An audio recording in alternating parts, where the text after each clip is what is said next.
estudantes, tudo bem com vocês? Sejam bem-vindos a mais uma aula de Problematizando com a Matemática.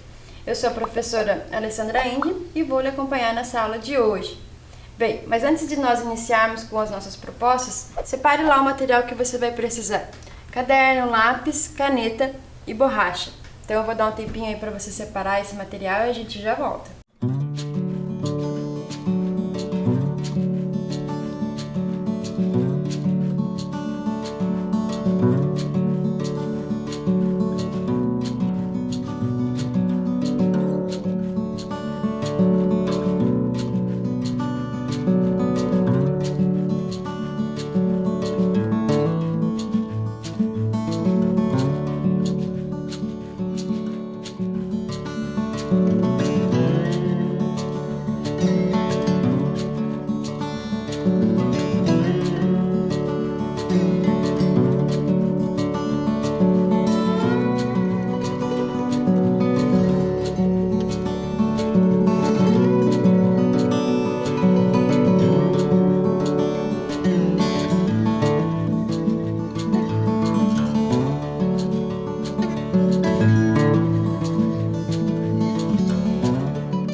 E aí, separou seu material? Não esqueça de escrever lá a data de hoje, o número da aula. E vamos lá para a nossa primeira proposta do dia. Então, vamos lá. Qual sistema de equação corresponde ao seguinte problema? Em uma carteira há moedas de 10 centavos e de 20 centavos. Vamos, hipoteticamente, supor que existam moedas de 20. A gente sabe que existia aí até então a de 25 centavos. Mas em uma carteira há moedas de 10 centavos e de 20 centavos, num total de 14 moedas, e no valor total de 2,30. Então, qual desses dois sistemas de equação, então a gente está falando numa linguagem algébrica, representa essa situação apresentada ali? Vou dar um tempinho para você e a gente já volta.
Então vamos lá, ó.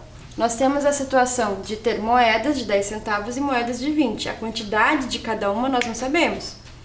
Mas a gente sabe que são o total de 14 moedas e no valor monetário final de R$ 2,30.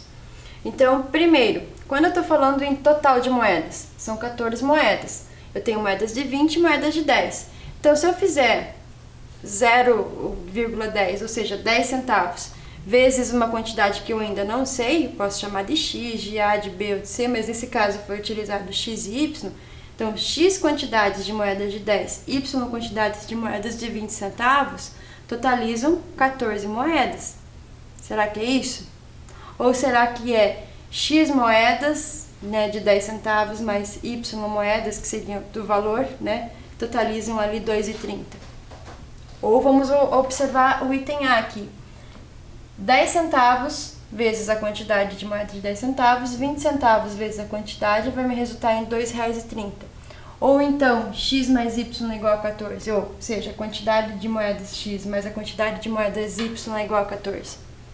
O que faz sentido, por mais pequena que seja essa diferença, né, às vezes podem parecer expressões bem parecidas, é que aqui eu estou falando de quantidade de moedas, aqui eu estou falando em valor monetário.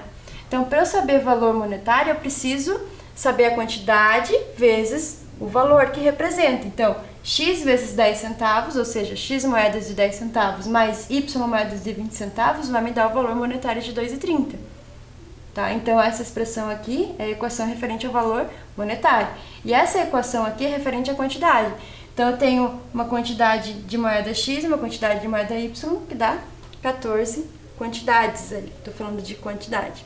Certo? Então, é essa a diferença de uma expressão para outra. Então, aqui representa a situação aqui que foi mencionada, o item A, ok? Em nenhum momento foi perguntada a quantidade, tá? De cada uma delas, apenas a expressão mesmo, ok? Mas se você achou a quantidade de moedas de 10 centavos e de 20 centavos, muito bem. Basta substituir aqui para ver se dá certinho para as duas equações, ok? Então, vamos lá para a nossa proposta 2. Então, abaixo está representada uma sequência com uma regularidade entre uma etapa e outra. Então, eu tenho um padrão acontecendo entre uma etapa e outra, certo? Qual é a expressão que representa a lei de formação dessa sequência? Então, se eu continuar essa sequência infinitamente, né, qual que vai ser a lei de formação dela? Será que é o dobro esse é o dobro do anterior? Esse é o dobro do anterior? E assim por diante? Então, pensa lá qual que é a lei de formação e a gente já retoma.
E aí, conseguiu descobrir a lei de formação? Então, vamos lá analisar essa sequência. Então, na primeira sequência, o que eu tenho? Na primeira fase, né, na primeira iteração, eu tenho um triângulo, ou seja, posso representar isso por 3 elevado a zero. Tá, professor, por que eu não posso simplesmente colocar 1 ali? O que eu tenho que dificultar? Calma lá que a gente vai observar o resto e a gente vai entender a lógica do porquê 3 elevado a zero, sabendo que todo número elevado a zero é igual a 1, tá? Então, observando essa próxima iteração ali, eu tenho 3 triângulos, né, preenchidos. Então, 3 elevado a 1, ou só o 3. Então, eu tenho 1, tenho 3. O que eu vou ter aqui? 9 triângulos. O que significa 9 triângulos? 3 elevado a 2. Então, aqui eu consegui estabelecer um padrão da sequência, certo? Então, 3 elevado a 0, 3 elevado a 1, 3 elevado a 2. E se eu for prolongar essa sequência infinitamente? O que eu vou poder colocar? 3 elevado a n. O que é esse n? O enésimo termo dessa sequência, certo? Então, essa aqui é uma lei de formação. Se eu quiser saber o décimo, né, décimo termo dessa sequência, eu consigo descobrir apenas substituindo ali, ok? Então, tá aqui a nossa lei de formação da sequência. Agora, a proposta 3. Na imagem a seguir, nós vemos uma estrela de 6 pontas formadas por 2 triângulos equiláteros, cujos lados medem 21 centímetros. Então, eu tenho ali uma estrela de 6 pontas formadas por 2 triângulos equiláteros, cujos lados medem 21 centímetros. No centro da estrela há um hexágono regular de perímetro 42. Onde está esse hexágono? Lembrando que o hexágono é uma figura, né, geométrica, polígono de 6 lados. Então, eu tenho aqui o hexágono 1, 2, 3, 4, 5, 6. Então, aqui está o meu hexágono, certo? Então, ele mede perímetro 42. Quanto mede o perímetro da estrela? Então, o perímetro da estrela é justamente esse contorno dela aqui, ó. Só que para descobrir esse perímetro da estrela, eu vou precisar descobrir quais são as medidas dos lados desse triângulo. Lembrando que o triângulo é equilátero. O que é o triângulo equilátero? Todos os lados de mesma medida, certo? Então, você tem bastante informação aí. Você tem que os triângulos são equiláteros, né, das pontas das estrelas. Você tem que o hexágono ali, que se forma no meio ali, entre as estrelas, né, entre os triângulos. É um hexágono que tem medida de perímetro igual a 42. Então, com isso, você já consegue descobrir a medida dos lados desse hexágono. Consequentemente, de um dos triângulos, né, ou dos triângulos. Então, pensa aí na sua estratégia e diga pra gente aí quanto que é, né, o perímetro dessa estrela. E a gente já volta.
Então vamos lá. Aqui a gente vai destacar agora o hexágono ali, ó. Então em laranja, aqui nesse contorno laranja, está o hexágono formado aí no centro dessa estrela. Então o hexágono é um polígono regular, né, de lados iguais, no caso são 6 lados esse polígono. Então nós sabemos o quê? Que o perímetro dele é 42. Se o perímetro dele é 42, então cada um dos lados, né, a medida de cada um dos lados desse hexágono é 7, porque eu estou dividindo 42, por 6. Então, cada pedacinho aqui é 7 centímetros. Com isso, eu já consegui uma informação. Lembrando que os triângulos são equiláteros, ou seja, cada um desses triângulos aqui, ó, tem lados de mesma medida. Um dos lados a gente já descobriu que é 7, que é a base desses triângulos. Então, os outros lados também vão ser 7, ó. Então, aqui é 7. Todos os outros lados é 7 justamente pela informação de que os triângulos, né, são equiláteros, certo? Agora fica fácil de a gente descobrir aí o perímetro, né, dessa estrela. Basta a gente contar, né, os triângulos, não o triângulo todo, né, apenas dois lados de cada um deles, e fazer aí a adição, ou então multiplicar. Ó. Eu tenho cada triângulo, né, aqui eu tenho 14, porque eu vou somar esse lado com esse. Como eu tenho 6 triângulos, 1, 2, 3, 4, 5, 6, basta eu multiplicar e eu vou encontrar aí o perímetro da estrela igual a 84 centímetros. Ou então eu vou somando de 7 em 7, né, esse contorno também, certo? E aí, achou esse valor aí do perímetro da estrela? Então, vamos lá para a nossa próxima proposta, proposta 4. Então, o que eu tenho nessa situação? Eu tenho 5 atletas que estão enfileirados lado a lado na borda de uma piscina, prontos para iniciar uma prova de natação.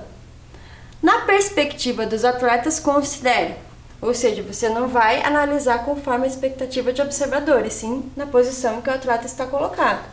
Então, André está entre Joaquim e Vicente. Pedro está à esquerda de Vicente. Joaquim não está ao lado do Pedro. E Pedro não está ao lado de Rafael. Então, escreva os nomes dos atletas na ordem que eles estão enfileirados, da esquerda para a direita. Então, eu vou dar um tempinho para você e a gente já volta.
E aí, conseguiu descobrir a ordem que os atletas estão colocados da esquerda para a direita?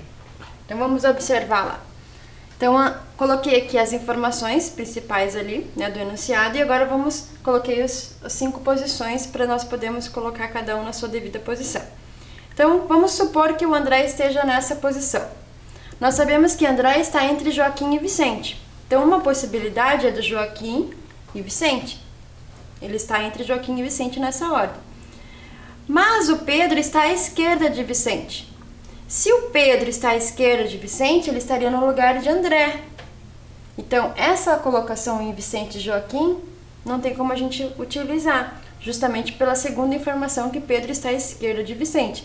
Sempre lembrando que é na perspectiva do atleta, tá? Então, aqui eu vou ter que inverter. Eu vou colocar o Joaquim e vou colocar o Vicente. Agora sim, é possível que o Pedro esteja à esquerda de Vicente, né? Então, ele vai estar à esquerda de Vicente e o Pedro. E daí, o que mais que nós temos? Pedro não está ao lado de Rafael. Bem, o Pedro está aqui. Quem está do lado de Pedro? O Vicente. Então, quem que sobra para o Rafael? A primeira ordem lá. Então, se eu observar da esquerda para a direita, né? Eu tenho Rafael, Joaquim, André, Vicente e Pedro. Certo? Então, vamos lá para a nossa proposta 5. Então, eu tenho 3 fichas coloridas, A, B e C, que foram colocadas numa caixa. Cada uma das fichas tem uma cor diferente, vermelho, branco ou azul, mas não necessariamente nessa ordem, tá? Então, eu tenho 3 fichas, A, B e C, e cada ficha tem uma cor diferente, né, que é vermelho, branco ou azul. A respeito dessas fichas foram feitas as seguintes afirmações. Então, vamos observar as afirmações. B não é azul, A é azul, C não é branca. Mas calma lá, se você já começou a pensar na estratégia, observe que, no entanto, apenas uma dessas afirmações é verdadeira. Sendo assim, qual é a cor de cada uma das fichas? Então, dessas 3 afirmações, uma é verdadeira, as outras 2 são falsas. Então, com base nisso, que a gente vai tentar descobrir aí qual é a cor de cada uma das fichas. Então, eu vou dar um tempinho para você pensar e a gente já volta.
E aí, conseguiu descobrir qual é a cor de cada uma das fichas? Então vamos lá. O que tem aqui? As informações que foram dadas, as fichas que a gente vai ter que colocar na caixa. Então a primeira afirmação é que B não é azul. Então se a gente, por hipótese, considerar que essa primeira é a verdadeira, então automaticamente as outras duas são falsas.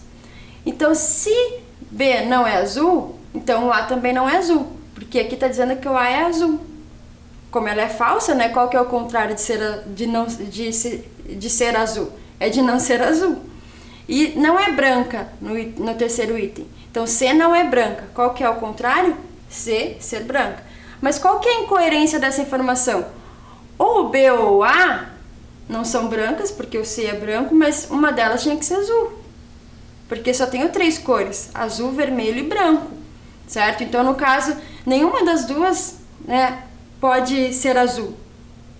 Então, o que sobra de cor? Vermelho. Mas eu não posso ter vermelho para as duas, certo? Então, aqui eu não posso considerar o primeiro como verdadeiro. Então, eu já vou para a segunda. Então, vamos lá. A segunda hipótese. A é azul. Então, vamos fixar que A é azul. Vamos considerar como hipótese verdadeira essa informação. Então, se A é azul, aqui está dizendo que B não é azul. Mas B, essa primeira vai ser falsa.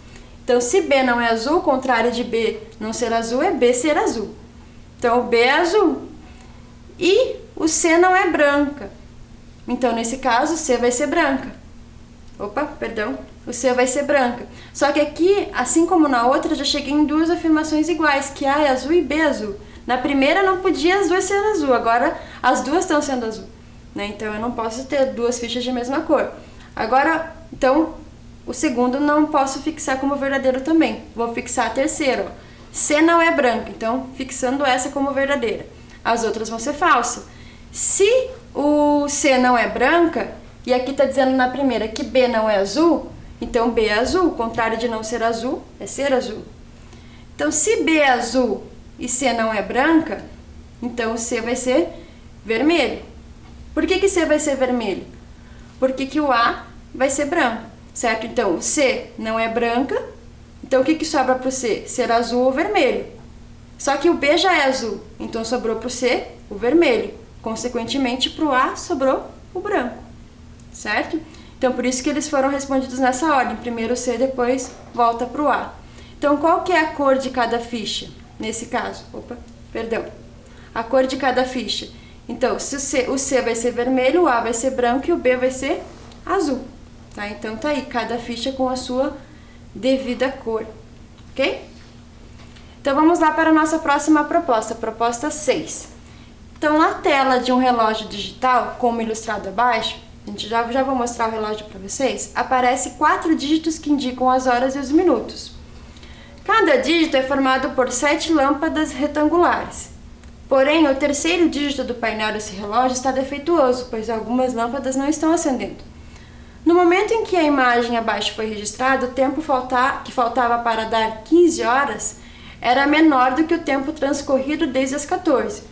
Se as lâmpadas estivessem funcionando corretamente, qual horário apareceria na tela do relógio? Então aqui, ó, eu tenho a tela do relógio. Então, no momento em que a imagem abaixo foi registrada, o tempo que faltava para dar 15 horas era menor do que o tempo transcorrido desde as 14. Tá? Então, pensa lá, eu tenho 14, 14:15, 14:30. Ele está falando que o tempo o tempo que falta para chegar nas 15 horas, para virar para 15 horas, é menor do que o tempo que ele já transcorreu. Tá? Então está perto de virar 15 horas. Então qual que seria, né, o algarismo que representa esse número ali que está defeituoso, que não está aparecendo nitidamente? Vou dar um tempinho para você e a gente já volta.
Conseguiu descobrir qual que é o algarismo que está faltando ali para essas horas? Bem, a gente tem como possibilidade ó, o 35, 45 e 55. Mas, professora, por que você não considerou o 25 e o 15, nem o 5? Porque o tempo transcorrido, ó, o tempo que falta para chegar às 15 horas é menor que o tempo transcorrido desde as 14. Então, a gente já considera os superiores a 14:30, né? Porque falta menos para chegar às 15 horas. Então, eu tenho 35, 45 e 55. Agora, pensando nas possibilidades aqui pela própria iluminação que nós temos já marcada, o 35 é o que melhor se encaixa ali, porque o 45, ó, essa base aqui já não serve. E para o 55 também não, ó, porque já tem LEDs a mais ali, né, registrando. Então, o único número que serviria ali para a nossa resposta é o 35. Eu consigo completar o 3 ali facilmente, certo? Então, vamos lá para a nossa proposta 7. Ó. Joyce adotou um gato e 2 cachorros e registrou no quadro abaixo o custo mensal de ração para cada animal. Então, considerando que cada cachorro come a mesma quantidade de ração, responda. Então, primeiramente, vamos observar o quadro. Ó. O gato consome de ração R$14 mensal. O cachorro, 78. Só que, cuidado, ela tem 2 cachorros. Tá? Então, eu vou ter que dobrar esse valor aqui. Tá? Então, a pergunta vai ser o quê? Os 2 cachorros e gatos ficarão... os 2 cachorros e o gato, né? Porque são apenas um gato, ficarão 2 meses com a sua mãe. Ela irá pagar pela hospedagem, né, dos pets. E então, considerando que o custo médio das rações consumidas representa 34% do valor mensal pago, o gasto total em reais nos 2 meses será D. Então, vamos imaginar a situação. Ela vai deixar os pets com a mãe, né, com a sua mãe. E ela sabe que 34% do valor que ela vai pagar é referente à ração. Os outros 66% é referente à hospedagem, né, o trabalho que a mãe dela vai tendo ali para cuidar dos pets dela. E lembrando que ela vai ficar com os animais por 2 meses. Então, qual que vai ser o valor final aí a ser pago para a mãe dela, né, no final desses 2 meses? Vou dar um tempinho para você, a gente já volta.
Então vamos lá.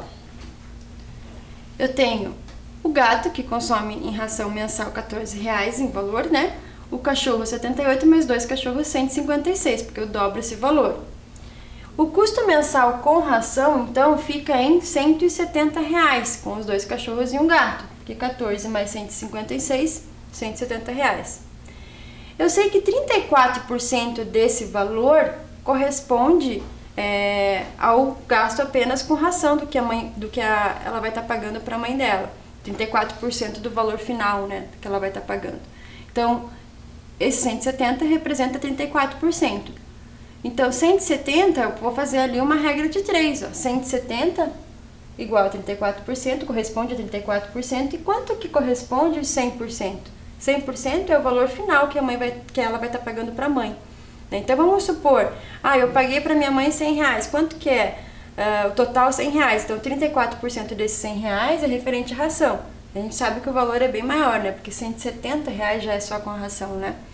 Então, fazendo ali a nossa multiplicação cruzada, né? Então, 170 vezes 100 igual a x vezes 34, ou 34 vezes x. Observe que eu nem estou utilizando percentual aqui, nenhum dos dois, né? Não vai se fazer necessário nesse momento.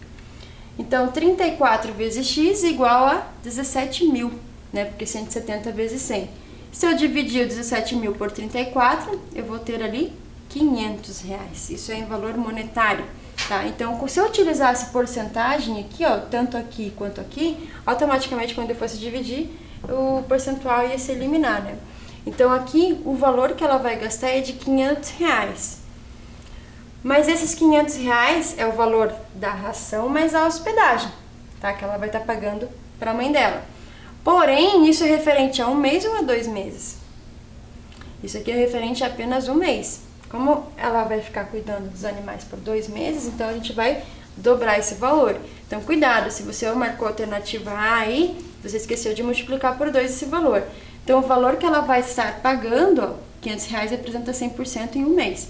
O valor que ela vai estar pagando é de R$1.000, né? Ou seja, o dobro de 500, certo?